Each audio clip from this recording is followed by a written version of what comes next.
Accelerated Mixed Martial Arts Training, the Effective Striking Principles series. In this short video, I'm going to go over the primary principles that you need to develop in order to have an effective striking system. Whether you study mixed martial arts, boxing, or kickboxing, you can take these principles and apply them directly to your own personal fighting style almost immediately. Now, I have a whole series of videos that dedicate more to go into these concepts and ideas much more in depth. But in this video, I'm going to keep them really short and go through them as in depth as I can, but try to get to the point. Okay, let's start out real quick and define the basic requirements that everybody needs to develop an effective striking system, regardless of what style or system you study. First and foremost, you need to master the ability to hit with both linear and circular strikes. Alright, so linear strikes obviously are the shortest distance between 2 points. They're a straight line. And your circular strikes are a little more versatile. They allow you to hit on much more variety of distances and also at different angles. So it's important that you learn how to master both of them if you're going to be effective. Second, you must be effective. And what that means is that you need to have a degree of speed and a degree of power that causes the effectiveness that you want. All right, some people are real powerful, but they don't really create enough impact to cause real damage. And other people are really fast, but they don't have the leverage to hit really hard enough. So it's important to focus in on creating enough speed and power so you can get the job done when you have to. The final requirement is that you're able to deliver or apply these principles to all techniques in a wide variety of positions and situations. All right, what this means is that once you really master the base premise of the techniques, that you practice them in all types of body positions as well. Not just standing up in a kickboxing or boxing exchange, but in all kinds of grappling positions. Be very creative on one knee, on my back, bent over, wherever. But you need to have enough of variety of striking techniques that you're effective no matter where you are, whether it be in a ring or the cage. Okay, now that we've gone over the basic requirements to develop an effective striking system, let's go over the basic requirements that you need to develop for effective force delivery. All right, there are 6 principles here that you need to remember we're going to go over. All right, the first principle is what we call the time-distance variable. You need to be able to control the time-distance variable. The time-distance variable defines the relationship between distance and time. So, put simply, the closer I am to my adversary, the less time he has to react, and vice versa. All right? And in reverse, on defense, if I extend the time-distance variable, the more time I have to react. So, in striking, when I want to strike quickly and continuously, I actually need to practice closing the distance very quickly in here, or kind of knowing where I'm at, in my environment. If I'm in a ring or a cage or something in here, I want to make sure that I'm not launching my techniques from really far out, where I'm basically lunging at this person because I'm telegraphing. All right. On the other hand, I don't want to be so close and pressure this person where I'm kind of encroaching him so much that he's completely ready for me to attack him in here. Right. It also puts me in a position to get countered very easily. So a lot of mistakes in here when actually understanding and controlling the time-distance variable. All right, well, I'll go through a drill here to kind of show you kind of what that is here in a minute. All right, the second principle is one-step action. All right, you need to learn or be able to develop one-step actions whenever possible. What this means is that you need to be able to put your body in both a position and a delivery system where that allows you to strip away all unnecessary actions off your techniques. All right, it's basically the need for economy of motion and energy. All right, and the third principle is developing the swarm concept. The swarm concept stands for shockwave regressive response maneuvers. And what it is it teaches somebody how to develop high-speed striking and be able to escalate in a great power or greater power or to full power as fast as possible, really without pausing. All right, so it's not a series of specific techniques. I'm not telling you to throw a jab, cross, hook, things like that. Obviously, you're going to have to figure out and find what techniques that you're good at and maybe favor in the beginning, and learn how to put them in rapid fire concession session and be able to hit continuously and learn how to get to, increase the power very, very fastly. It's kind of like a buzzsaw. You want to be able to overwhelm, your opponent here, or like a bunch of bees, bam, bam, bam, bam, bam, bam, in here very, very quickly, all right? So I don't like to select, move-oriented thinking, but if you want to, keep it real simple, start out with, the most basic combination, which is, a jab, cross. Right, and again, we'll go through a video here or a clip in here, a drill, kind of, what that looks like.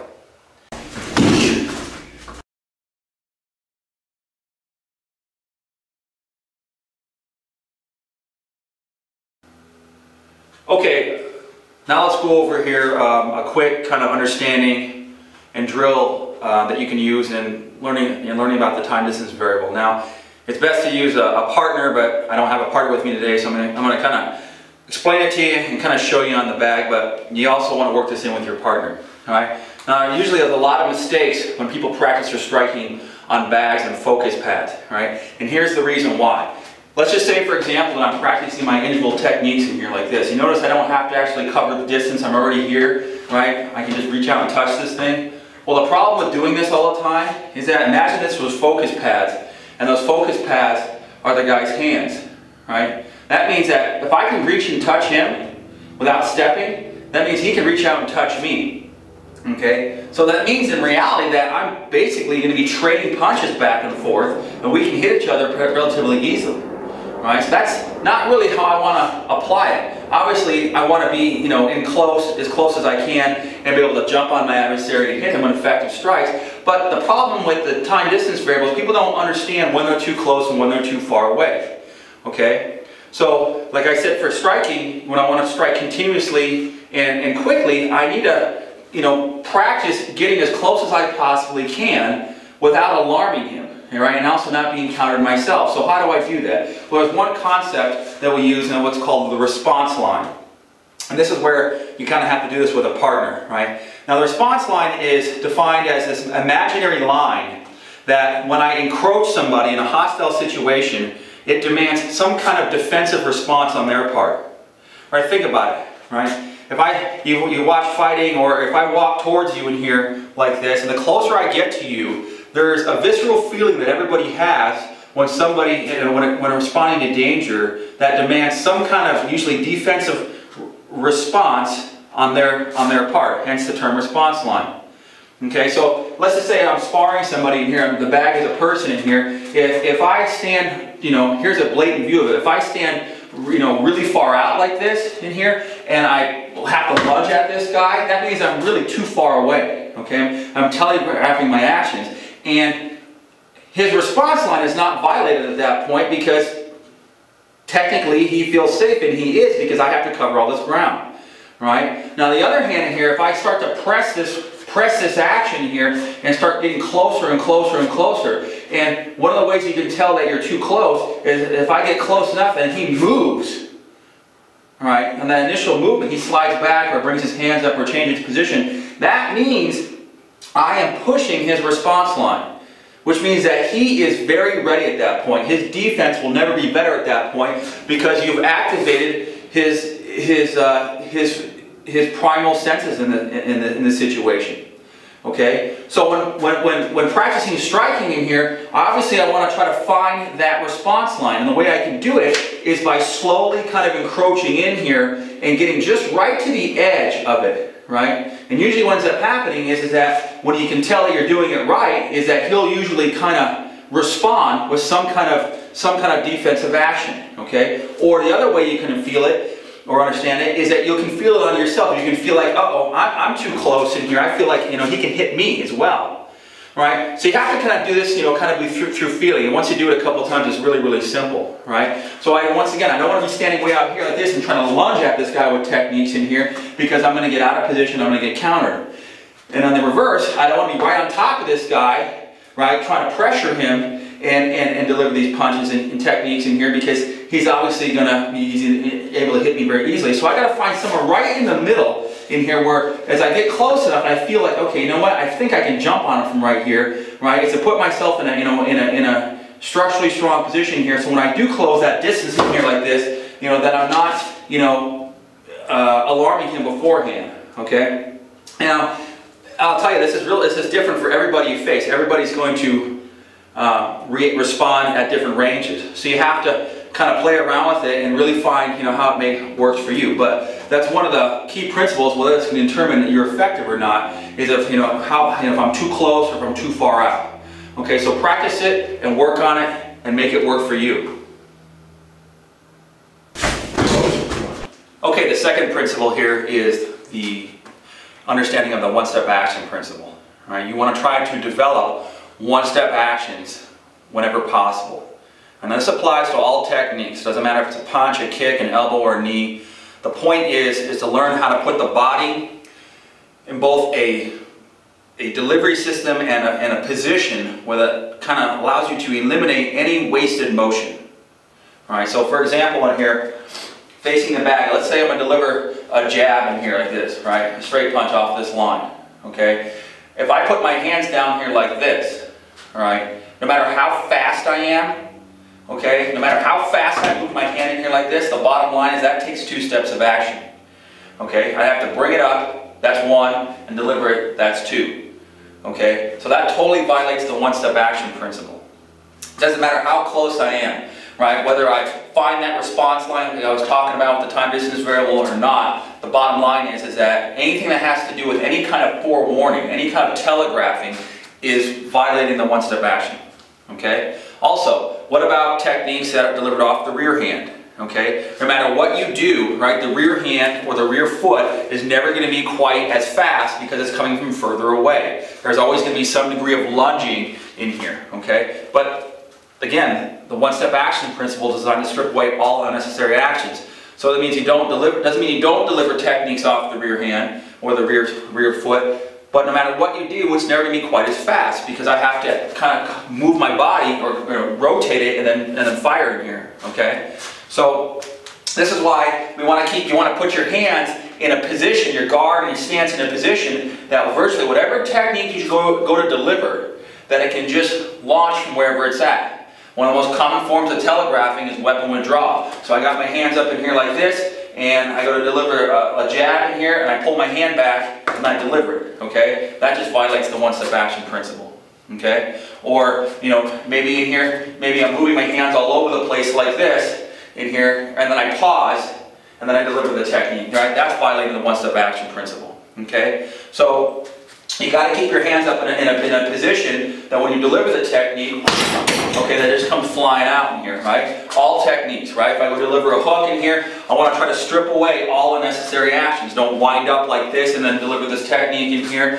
And obviously don't cut it so short in here where I'm basically where I'm not effective. I don't have any real power, okay? So economize your motion. Try to strip away all unnecessary actions off of any technique that you're practicing, and still retain enough speed and power that causes the effectiveness you want, okay? So again, from this angle, if I'm delivering let's say a jab, for example, in here, right, I want to make sure that my body's in a position that when I deliver the technique in here, right, that this comes out just like this. If I'm going to deliver, for example, a hook, right, I want to try to do just enough in here to retain enough speed and power where I can deliver this punch in here that does not violate all these telegraphing actions, okay? So practice it, work on it, and make it work for you.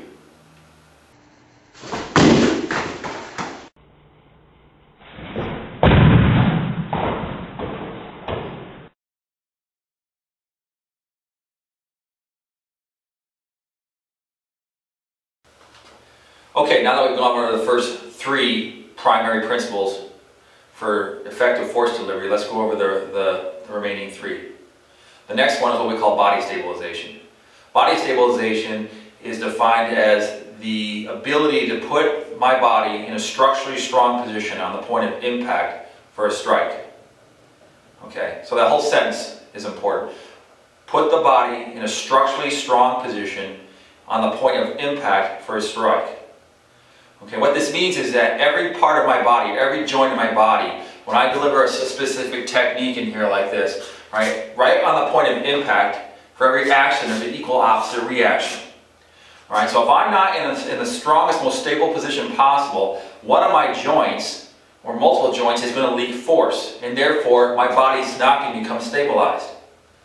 Okay, think about when you push a refrigerator or something, or push a heavy object. When you push a heavy object, your whole body has to be braced between the earth and the object, otherwise you ain't going to move it, right? Same concept in weightlifting. If you're not stable in that bench press or stable in that squat, your power is not going to transfer actually into the exercise. Well, it's the same thing with striking.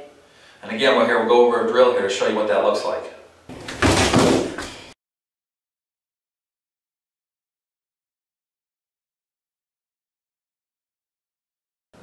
Okay, the fourth principle is body stabilization.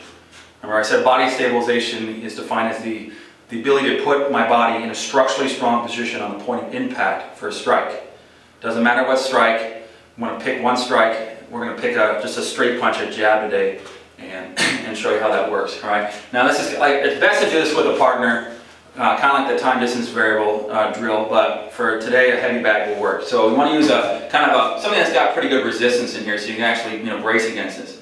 All right. Now when doing body stabilization, right? Remember, for every action there are equal opposite reaction. That's Newton's third law.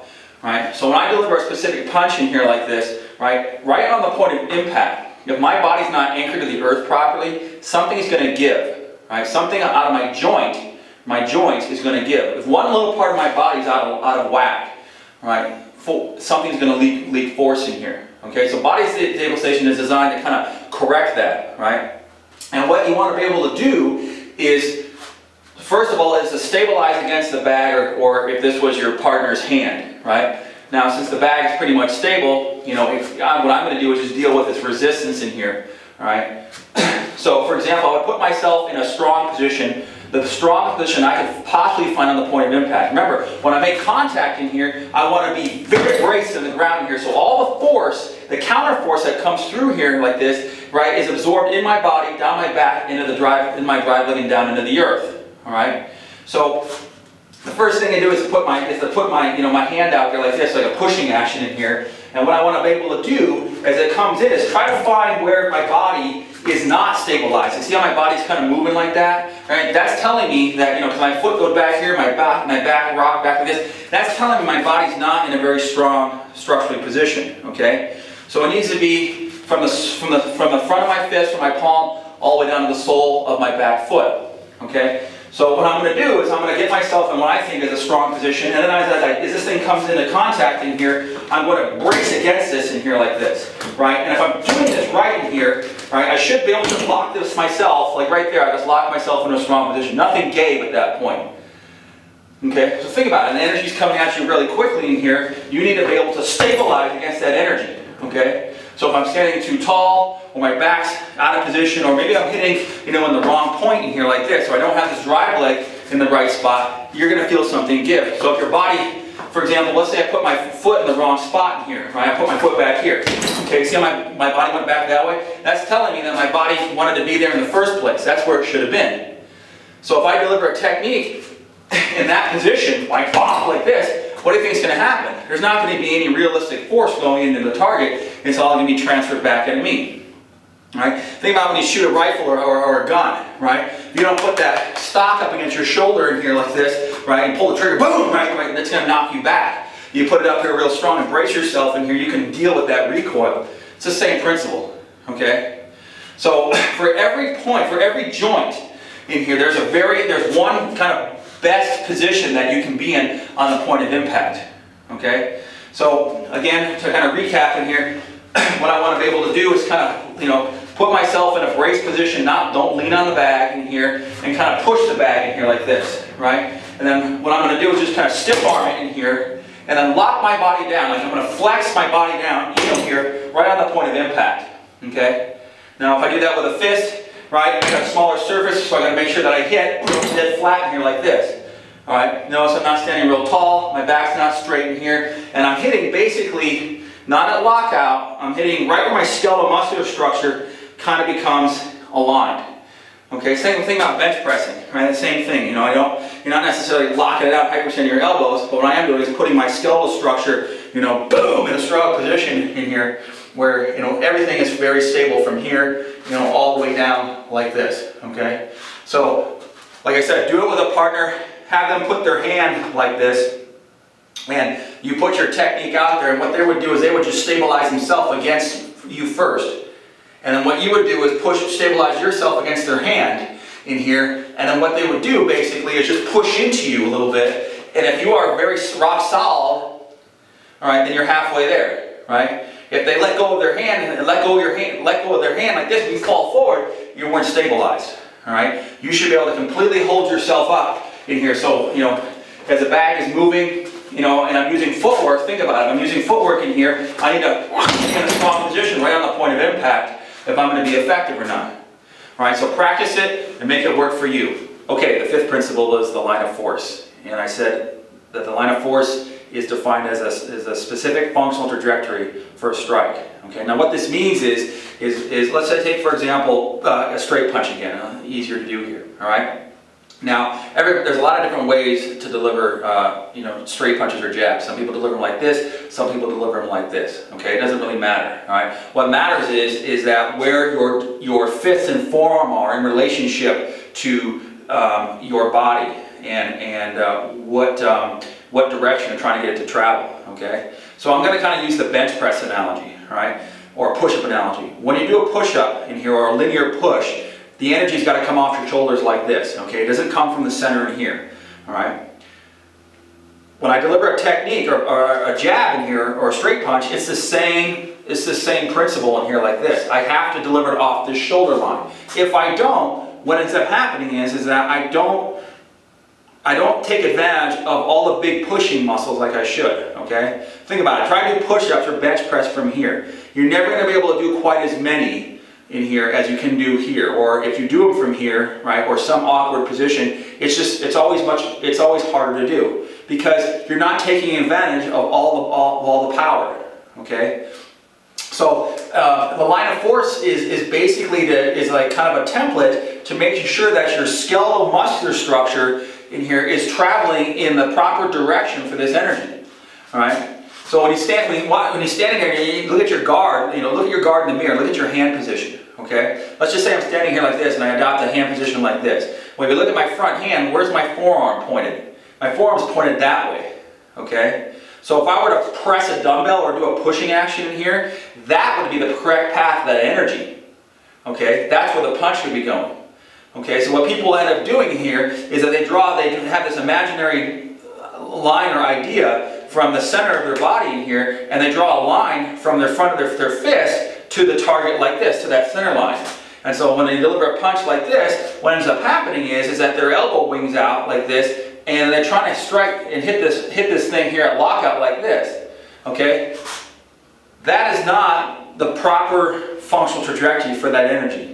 And the reason why is like this is an accordion-like motion, okay? You cannot deliver this on a straight path from here, right? The technique has to come off the shoulder line this way, like this. So if I'm delivering the punch horizontal, right, this is where the energy has to go. It has to follow this specific path in here for all the shoulders, the chest, the triceps, all kind of come into alignment like this. If you try to deliver the punch from here, or deliver some swatting action, or deliver it from down here, what ends up happening is that you're relying on perfect lockout. And you're like, you need perfect distance in here in order to make this thing work. Okay, not a lot of margin for error. All right, so what we want to be able to do is to find where that structurally strong position is, irregardless of distance. Okay, so when I deliver any technique, right, if it's an uppercut in here or a hook, right, the forearm and skeletal structure has to be kind of in that alignment in here where when I make contact and stabilize in here, like nothing should give again. So my body could be perfectly stabilized in here like this, but if I hit in a bent position like this, now all the force is going to leak out my elbow in here, okay? Because I'm not following that specific line of force. All right, so and what I mean by that is like you can be following the line of force, but you're not in a very good line of force. So a real common thing here is that, you know, facing this way, delivering a typical boxing type punch, right? As they deliver their jab in here, they try to turn their elbow over like this, and their elbow wings out in here, right? And now they're drawing the punch is coming from straight like this, and they're trying to hit out here. Well, that's fine if you can do that on a pad, right? But you're not going to be able to do that in application all the time because nobody stays at that distance. You have a very small margin for error here. Okay, so when you go deliver a technique, particularly like a straight strike instrument, try to deliver it right off your shoulders. The line of force is from my elbow, delivering right out to the front of my fist in here like this, right? If I'm pushing in here, the line of force is here. It's not winging out and swatting in here like this, right? It's not coming here. I'm certainly not delivering it from here. Try to make sure that the punch is in kind of that bench press position in here like this, okay? Practice that and work on it and try to find where you're structurally in a strong position, irregardless of distance.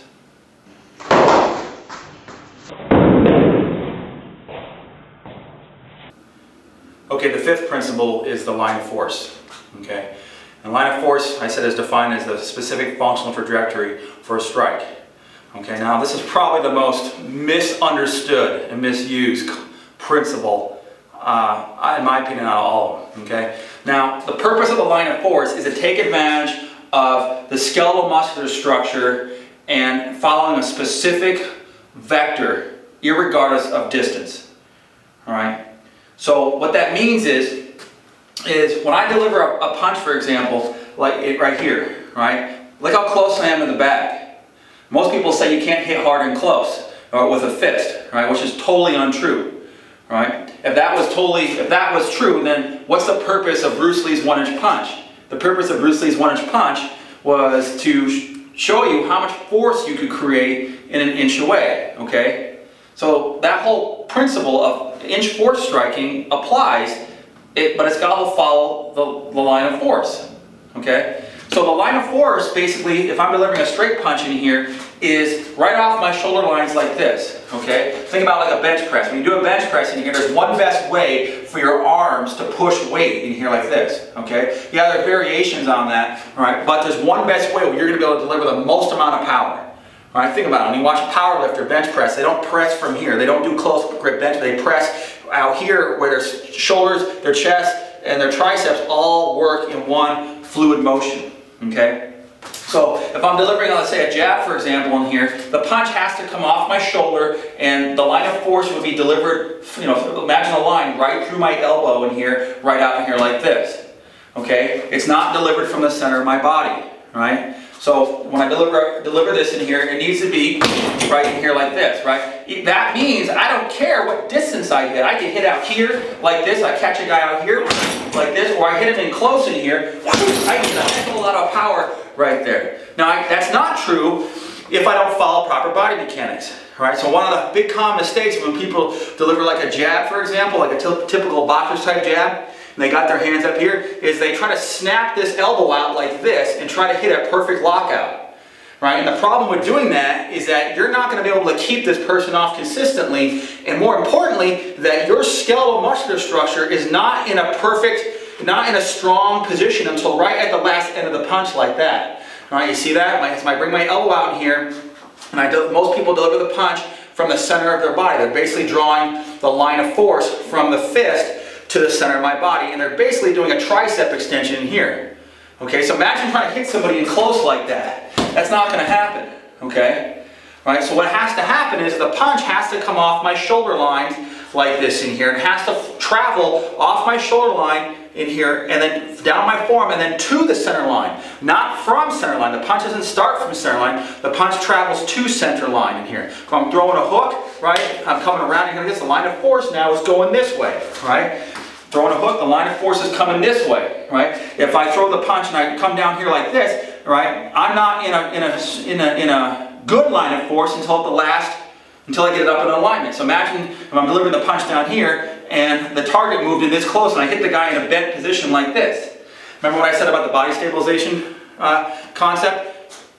Well, the body stabilization works in conjunction with the line of force. If you can stabilize against an energy in here, right, and push this energy in here like this, that means you're in the proper line of force.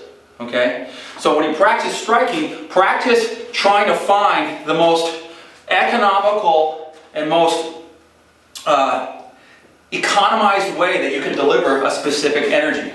Right? Don't try to muscle these things in. Right? Go back to the push-up and try how many push-ups can you do here as opposed to here. Right? So we got your hands up in here like this, making sure that your punch is coming off your shoulder line, right, here like that. Okay? I'm delivering a hook right here. okay? If I'm delivering an elbow for, here like this, I'm not going to come upward in here because now I'm relying on a lot of muscles in here to do this in here. I want my skeletal structure, line of forces coming this way, here like this, okay? So practice that and make it work for you. Okay, the sixth and final principle is the focus of force. All right, so once you can stabilize your body, you can find the line of force, then you need to focus that force. And there are 4 types of impact forces I'm going to go over real quick. The first one is what we call slapping type force. Slapping type force is basically surface-oriented hitting. Okay, basically I'm just cracking the surface, moving at high velocity here like this, right? But with not a lot of penetration. Okay, you notice the bag doesn't move. That's definitely, we don't want that. Okay, so if you're using slapping force, you better be doing it for a good reason because it's not going to have a whole lot of effect. All right, on the other end of the scale, we have what we call pushing force. And pushing force is moving at a very slow velocity. I come in contact with something here like this, and I shove it like this. You notice the bag moves a lot, right? But it didn't take off really fast. So it's the opposite of slapping force. Okay, so once again, if you're gonna, why are we pushing somebody? Okay. Now, in between that, we have 2 forces that we really want to focus on. What we call shattering force and explosive force. And shattering type force is high velocity and functional leverage, which means that when I deliver an energy in here like this, when I make contact in here, it's kind of like the taking a sledgehammer and hitting a windshield. If I hit a windshield, completely flat in here like this, what ends up happening is that the thing shatters, but there's some energy that kind of penetrates through a little bit. The windshield kind of caves in. Okay, so for example, it would look something more like this, right? Okay. You notice the bag moves a little bit, kind of the bag dents, all right? When I did slapping force, that didn't happen, all right? Now, what we're really trying to do with all these is understand how to develop explosive type force. And explosive type force is the marriage between high velocity and functional leverage. So it needs to hit at a very high velocity, but when it makes contact in here with the intended target, it literally should blow the target away, okay? So what that kind of looks like is, see how that kind of moves in here like that. There's a lot more of a pow, pop in here like that, okay? And that's what we're really trying to accomplish when delivering energy, right? So some people hit too shallow and fast, nothing happens and the fist bounces off. Some people have a lot of leverage, a lot of weight transfer, but they're moving at such a low point of impact in here, right? They end up just pushing the guy and nothing happens in here.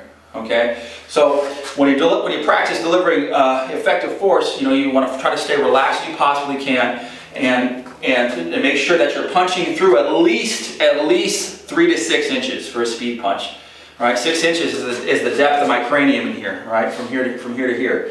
All right, if you hit under less than 3 inches, you're probably not going to have a whole lot of effect. But I really don't care about causing damage to the external of the target, the face. What I'm concerned about is causing a shock wave to his biocomputer. I need to affect his ability to see, breathe, and think. Okay, so practice working on explosive and shattering type force and make it work for you.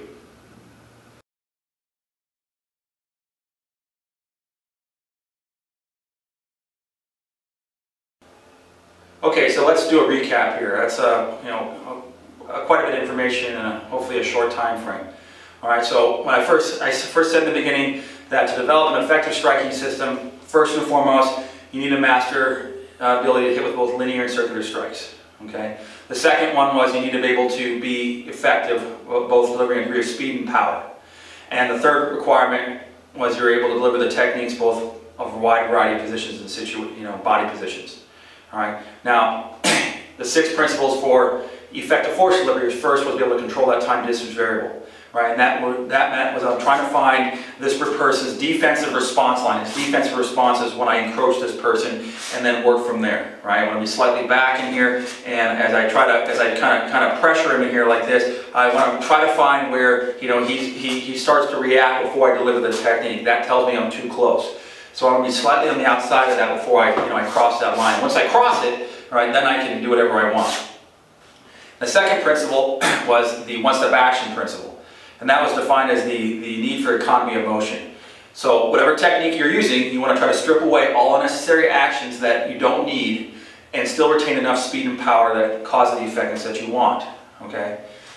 And the third principle was developing the swarm concept. right? And I said the swarm concept is the ability to deliver high-speed striking and be able to increase in power without pausing, right? And be able to figure out a wide variety of combinations that you can deploy that from, right? Left side, right side, leading with the rear, leading with, what circuit you're striking. It really doesn't matter, right? And practice that from it's come up with many ways you can do that, all right? Now the fourth principle was body stabilization, and that was defined as the, to be able to put your body, in a structurally strong, strong position, on the point of impact for a strike, so that there was no give. So that means you weren't leaning on the target, but when the counter resistance came in here, you were, for the most part, able to stabilize, down into the ground in here. Okay. The fifth principle was the line of force, which means that you want your strikes to take the most natural, and functional trajectory, all right? So you're trying to follow proper body mechanics, okay? Irregardless of what strike or what direction, whether it's linear or circular, there's one best way, right, that all your skeletal muscular structure and that energy works in here, and you're trying to find that so you can hit effectively irregardless of distance, whether it's from an inch away or 2 feet away. And the sixth principle was focus of force. You need to be able to focus that force energy enough to where it is effective. So we said there's slapping force, which is basically surface-oriented force, which we didn't want that. There's pushing type force, which is a lot of leverage, right? But moving at such a low point of impact, we don't want that.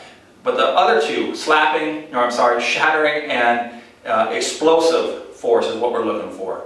And really it's that explosive type force is what we're trying to develop in the end, which was high velocity and functional leverage. So when I make contact, when I penetrate into the target, I at least want to go 3 to 6 inches, and I should blow the target away, okay? And when you're doing that, you want to make sure that you can do that in a wide variety of distances. Once you can do it from a comfortable range in here, practice delivering a shot in real close in here like this. Not just with like a close range like an elbow or something or a knee. Practice using your fist in here. A lot of people can't, have a hard time or just even overlook about trying to strike in close with their fist, and that's totally untrue if you're not following proper body mechanics. Okay. Now I hope this helps. Again, these are just ideas, and and they can work. Make them work for you for any style or system, and play around with it and see what happens. Okay. I hope you enjoyed it. You can follow me more on my YouTube channel, Alton Martial Arts. You can go on my website www.altonmartialartsfitness.com. There's a whole lot of information about what I do on there. Thanks for watching.